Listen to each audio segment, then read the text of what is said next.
네, 지금부터는 정치의 맥락과 그 이면을 짚어주실 전문가분들과 함께하도록 하겠습니다. 어서 오십시오. 안녕하세요. 자, 국민의힘 한동훈 비대위 체제에서 비대위원을 지낸 김경률 회계사 다들 기억하실 텐데 이 김 회계사가 어제 문재인 전 대통령의 부인 김정숙 여사가 이 지인을 통해 딸에게 5천만 원을 송금한 것과 관련해서 자, 특검을 받아야 한다 이렇게 주장을 했습니다. 어떤 얘기인지 먼저 목소리 듣고 얘기 시작해 보도록 하겠습니다. 저는 궁금한 게 전화기로 현금을 어떻게 보내죠? 현금을. 그러니까 몇몇 분들이 제가 이렇게 말하니까 막 댓글로 막 뭐라고 뭐 하던데 예. 제가 알기로 전 세계적으로 전화기로 현금을 보내는 방법이 있나요? 조국 의원께서 뭐라고 하냐면 윤건영 의원이 저에게 알려준 건 당시 김정숙 여사가 송금할 무렵 양산저택과 은행 가는 길이 극우단체가 엄청나게 시위했다. 이건 윤석열 대통령 취임 직후란 얘기거든요. 그렇죠. 문재인 대통령이 김정숙 여사가 재산 신고를 한 직후거든요. 예. 실제로? 네. 네. 네. 그럼 그때 현금이 신고된 바 있냐? 없었단 말이에요. 도대체 누구로부터 받았냐는 거죠. 이거 답할 방법이 제가 봐서는 없습니다. 네. 이거 좀 더 주장을 해보자면 이거 특검해야죠. 네, 김경률 회계사, 김경률 전 비대위원이 이렇게 일단 주장을 했습니다. 뭐 현금 5천만 원을 폰뱅킹으로 보내는 방법은 없다라고 하면서 현금 5천만 원 여기에 굉장히 주목하고 있는 것 같은데 소정욱 변호사님은 어떻게 드셨습니까? 뭐 현금 5천을 보내려면 원래 이제 그 본인 그 계좌가 있잖아요. 예. 그 월급 대통령도 월급 넣죠. 그러면 이제 그 계좌가 있을 거 아니에요. 거기서 이제 그 현금을 계속 인출해야 돼요. 5만 원짜리를 5천만 원을 인출을 해야 돼요. 네. 그리고 이제 그걸 보자기 싸가지고 다시 은행 가가지고 5천 주면서 다시 보내달라 해야 돼요. 그렇잖아요. 그렇네요. 그러면 이제 FIU에서 통보가 됩니다. 5천이가 1,000만 원 넘으면 통보가 되거든요. 이상 이것도 통보됐죠. 예. 근데 5천 보낸 게 2022년에 태무에 보냈다는 게 지금 해명하는 거고요. 또 옛날 언론 보면 이제 2020년에도 또 이게 의혹이 있습니다. 한 번이 아니에요. 근데 좀 이상하잖아요. 정당한 돈이면 굳이 계좌에서 5천을 현금으로 빼려면 이게 몇 번 빼야 됩니까?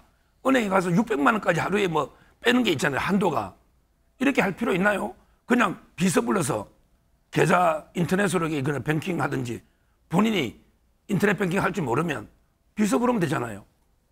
그럼 저는 도저히 납득이 안 되는 거죠. 그래서 이 5천은 누가 뭐래도 특활비 남은 거 또는 이제 부정하게 받은 돈 이렇게 의심할 수밖에 없잖아요. 이걸 지금 조사하자는 거예요. 강성필 대변인, 뭐 서 변호사님 말씀 쭉 들으셨는데 네. 어떻게 좀 타당하신가요? 아니면 좀 반박 부분이 있을까요? 일단 첫 번째로 뭐 특활비다 이렇게 함부로 말씀하시면 안 됩니다. 오해받을 수 있기 때문에요. 그리고 일단 재산 신고를 했을 때는 현금이 없었습니다. 근데 재산 신고 직후에 현금을 찾았을 수도 있는 것이고 그리고 5천만 원을 왜 송금을 했냐 이렇게 하시는데 사실 5천만 원 정도 되잖아요. 그러면 폰뱅킹으로 할 때 인증도 해야 되고요. 그다음에 무슨 보안카드에 뭐 번호도 눌러야 되고요. 또 이걸 자주 하지 않는 사람이면 이게 휴면 계좌가 됩니다. 그래서 은행 가야 됩니다. 그러니까 결론은 70세가 되신 분들이 핸드폰으로 5천만 원 폰뱅킹 하는 거 결코 쉬운 일 아닙니다. 그리고 현금을 가지고 있는 거는 불법 아닙니다. 과거에도 노웅래 전 의원 집에서 3억이 나왔잖아요. 3억이 다 검은 돈이면 잘못된 거지 돈을 3억을 집에 가지고 있는 자체는 잘못이 아닌 거예요. 그런데 마치 이것이 뭐 재산신고 직후라는 이런 단어를 쓰니까 마치 얼핏 들으면 재산신고 때 누락이 됐다는 오해를 받을 수가 있거든요. 그래서 저는 이런 단어를 좀 쓰실 때는 좀 신중하게 쓰셔야 된다. 그리고 결국에는 검찰에서 조사를 하고 있기 때문에 저는 다 밝혀질 거라고 보고 있습니다. 근데요. 네. 근데 그 옷을 살 때 또 구두 있잖아요. 이럴 때도 이제 그 750만 원 뭐 이런 걸 관봉권 있죠.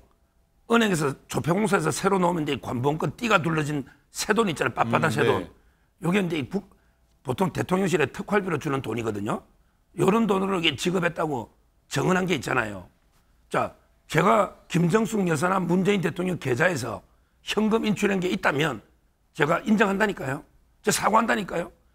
본인 우리 강성필 위원장님 말대로 만약에 본인 계좌에서 현금을 인출했다면 그러면 이게 증명이 되는데 그 증거를 내놔야 되는 거고요. 아니면 이게 어디서 하는지 소명해야죠. 하다못해 내가 출판 기념에서 받았다. 아니면 이게 우리 아버님 돌아가신데 뭐 장례식에 조의금 받은 거다. 그건 소명을 해야 될 거 아니에요. 노웅래 의원은 이제 일부 소명했어요. 출판 기념회나 그것도 이게 신고 누락은 맞죠. 그런데 그런 소명도 안 하고 있잖아요. 근데 제가 알기로는 뭐 조이금이나 경조사나 출판 기념회 대통령이 없었잖아요. 그럼 의심이 가잖아요. 그런데 이 문제가 뭐냐면 문재인 대통령께서 지금 이 문제에 대해서 계속해서 얘기를 하잖아요. 그러면 아무리 합리적인 어떤 얘기라고 하더라도 네. 꼬리에 꼬리를 물 겁니다. 그래서 저는 이 부분에 있어서는 아직 밝혀진 거와 보도된 거에 대해서는 불법 사항이 없는 것이고 더 자세한 내용은 검찰 수사를 통해서 저는 밝혀질 것이다. 저는 그렇게 보고 네. 있습니다. 어쨌든 이런 상황에서 이 딸 다희 씨가 어제 검찰 압수수색 이후에 이제 세 번째로 심경 토로글을 SNS에 올렸는데 보면요, 난 아버지에게 칼 겨누기 위해 발부하는 말일 뿐이다라고 일단 글을 적었습니다. 이제 소동욱 변호사님, 나는 희생양이다 이런 취지로 좀 올린 것 같아요. 어떻게 보셨습니까? 지금 이제 얼마 전에는 뭐 돌멩이 맞은 이제 개구리처럼 이제 이번에는 이제 뭐 말로 자꾸 노는데요. 저는 물론 이제 그 문다혜 씨가 공무원은 아니잖아요. 따라서 이제 그 뇌물죄 주체는 아버님이 문재인 대통령이 되는 게 맞아요. 그렇지만 이제 그 공무원이 아니더라도 공범 관계는 될 수가 있습니다. 옛날에 박근혜 대통령하고 최서원 씨 있잖아요. 네. 최서원 씨 공무원이 아니잖아요. 근데 공범이 됐거든요.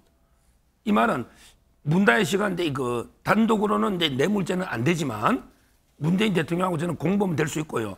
이 모든 혜택을 누리긴 누굽니까? 결국 남편 서모 씨가 월급 2억 2,300 받은 것도 그 혜택자는 문다혜 씨잖아요. 남편하고. 그리고 이제 그 본인이 만약에 현금 5천이나 송금 받았다면 그것도 이게 본인이 혜택 누린 거잖아요. 그 외에도 이제 그 양이네스 씨나 유송아 또 현금 뭉치가 또 있다는 거예요. 그렇다면 저는 문다혜 씨가 이제 그 반성을 해야지. 본인이 다 돈 받아간 거잖아요. 법적으로 보면. 근데 본인은 마치 아무 이유 없이 이게 돌멩이 맞은 개구리나 네. 이렇게 짓밟힌 말처럼 이러면 안 되죠. 알겠습니다. 어쨌든 다희 씨가 글을 올린 어제 이 평상 책방에서는 북 콘서트가 있었습니다. 거기서 문 전 대통령이 어떤 일을 두고서 입을 연 것이 있습니다. 어떤 얘기인지 한번 듣고 오겠습니다. 예, 우리 평산 책방에 아주 충격적이고 슬픈 일이 있었습니다. 그래서 오늘 이 북토크 예정된 대로 해야 할지 고민을 좀 했습니다. 그러나 그럴수록 책방이 흔들리지 말고 또 할 일을 꿋꿋하게 해 나가는 것이 좋겠다라는 책방 직원들의 뜻에 따라서 오늘 행사를 예정대로 하게 되었습니다. 네, 이 평산 책방에 이 여직원이 피습을 당한 사건이 있었는데 여기에 대해서 문 전 대통령이 좀 안타까움을 토로하면서 얘기한 건데, 이 강성필 대변인님, 일단 여러 의미로 해석이 나올 법하고 어쨌든 이 민주당이 이제 김건희 여사 특검을 할 거면은 형평성 차원에서 김정숙 여사도 뭐 특검하자 이런 얘기를 김 전 비대위원이 한 거거든요. 종합적으로 봤을 때 이 김경률 비대위원이 전 비대위원이 한 말대로 가야 됩니까? 어떻습니까?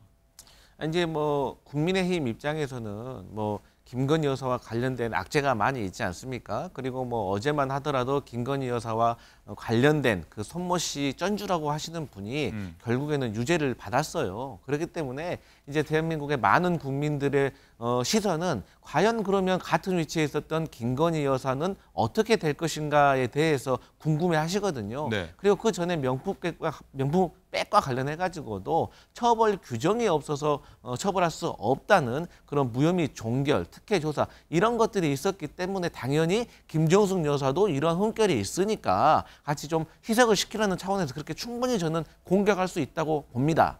하지만 제가 생각했을 때는 개인적으로는 그 사안의 비교를 놓고 보면 너무나도 쉽게 말해서 체급이 다른 문제예요. 그렇기 때문에 저는 그것은 국민들이 얼마나 납득하실지 모르겠고, 아니 어쨌든 문재인 대통령이 운영하시는 책방의 직원이, 그것도 여직원이 애엄합니다. 8분 동안 구타를 당했다는 거 아니겠습니까? 아니 이런 표현은 그렇지만 격투기 선수들도요 3분 1라운드입니다. 얼마나 체력적으로 힘든데 얼마나 그러면 그분 그 피해를 당하신 분이 얼마나 고통을 당했겠습니까? 예. 저는 이거 생각만 해도 너무 끔찍스러운 일이다. 그러면 이런 일이 왜 일어났을까? 저는 개인적으로는 어쨌든 최근에 검찰 문재인 대통령과 가족과 관련해서 검찰 수사 내용이 있고 또 거기에 대해서 문재인 대통령께서 또 윤석열 대통령을 향해서 준비가 되지 않는 대통령 어떤 이러한 내용들에 있어서 어떤 혐오의 느낌이 있지 않았을까. 그래서 저는 경찰이 조사를 잘 해봐야겠지만 이런 일 다시는 일어나서는 안 된다 이렇게 생각합니다. 네.